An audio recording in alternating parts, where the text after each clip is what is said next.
the Fargo Five. I'm Conrad Fargo. We're doing Fargo Fresh with Mike Binder, owner of Tammy's Towels. Hello, Mike. Hello. So, Mike, I should have asked you this in a different segment, but whatever. Question came to me.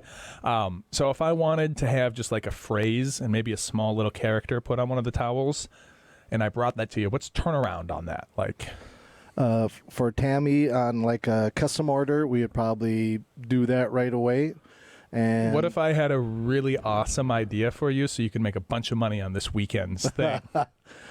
Well, now, So I want to pitch the idea. Maybe Right. you guys already do this, but do you have one that says on it, "Don't forget to bring a towel"?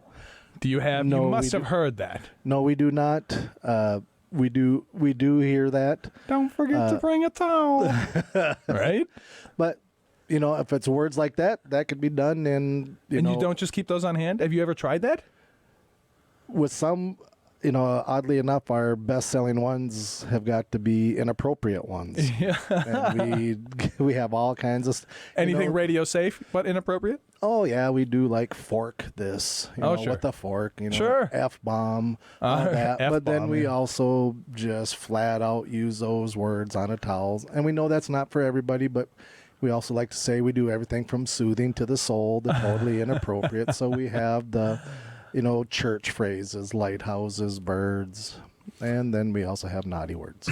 So I'm telling you that if you make some that say "Don't forget to bring a towel" and then like put a marijuana leaf on there, big seller. Going to be a big. It's from South Park. Yeah. You have to know the character Towley from South Park. I mean, are you familiar with the character? Yeah. Are you a big South Park watcher? Not so much.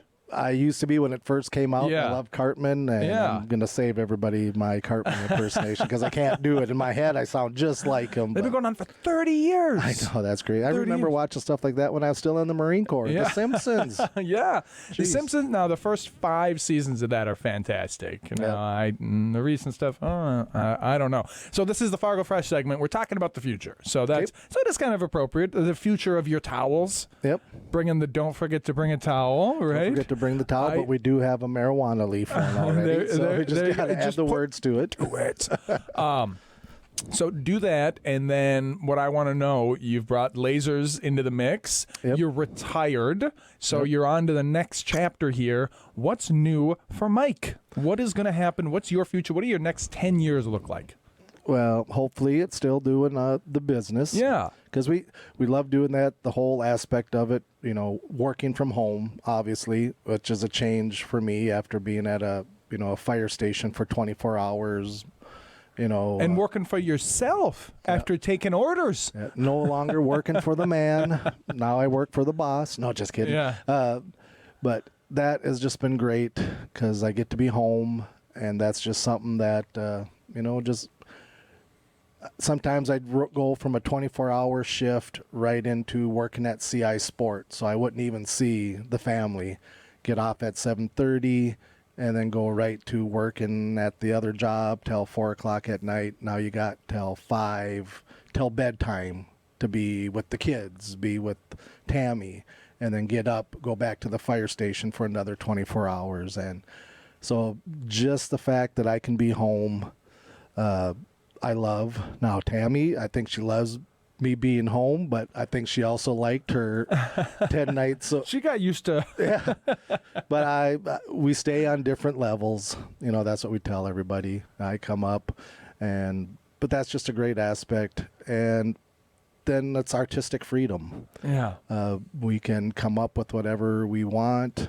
Whatever products. Are you ever looking into or thinking of expanding, bringing on apprentices, bringing on, people to help?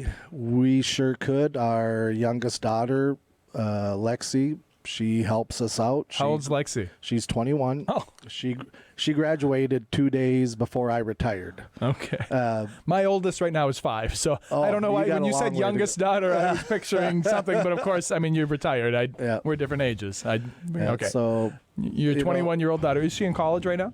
no, she's helping us. She Yeah. worked as a camp counselor up at Park River Bible Camp the last couple of summers. Beautiful. So when we have her home, we put her to work. Yeah. And we need it. Yeah. What we could use is, more needles, we call it. Have you thought of hiring outside of the family? Have you thought of expanding? We'd love to. We're just not financially there yet. Mm-hmm. And, it's something like I'm doing the radio interview, but I could have lasers, going on the machine right now. Yeah. That, it's a 2-3 hour print. So I'm not really losing too much, but we also seal the boards, drill the boards, paint the boards. There's a lot of other aspects. A lot of work that goes into it. But, the dream we always talk about is having a storefront. But if that was to become a reality, I think we'd have to go in with multiple people and, make it where I don't know how many people are going to come daily to a towel and a board place. Well, what might be a very real opportunity would be to network with somebody else who has a storefront.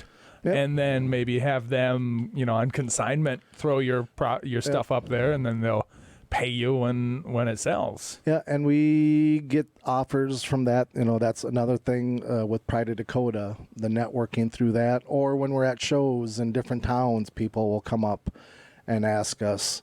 And then it's just, the possibility of making the deal. Is the deal right for us? The fee, the rent, or whatever. Yeah. But now, kind of like for the future for us is we're going to be we're thinking about expanding our reach a little bit state-wise, heading out to Minneapolis, Iowa, South Dakota, Nebraska, Montana, Wyoming, just expanding our footprint that way. Mm-hmm. But, that has its own issues too, product-wise, being able to take enough, for the shows. And next weekend, following Pride of Dakota, we're down in the Twin Cities at the convention center for their Twin Cities Comic-Con. What you really need is maybe somebody you can pair up with. They can bring the products with them. Somebody somebody who has their own handcrafted items or food items that they could also put your items out with them. That way you don't have to go all the way down there. Yep. And maybe you guys could share in the profits or something along those lines. And I know Pride of Dakota they do things in different states, Mm-hmm. To push North Dakota products. Where they have an area at trade shows and stuff. And so there's always that. There's a lot of online stuff that we haven't even scratched the surface yet. So many opportunities. Yes, there is. So many opportunities. Well, that is all the time for opportunities we have. We are going to take another break, and when we come back, we'll have frequently asked questions. So don't go nowhere.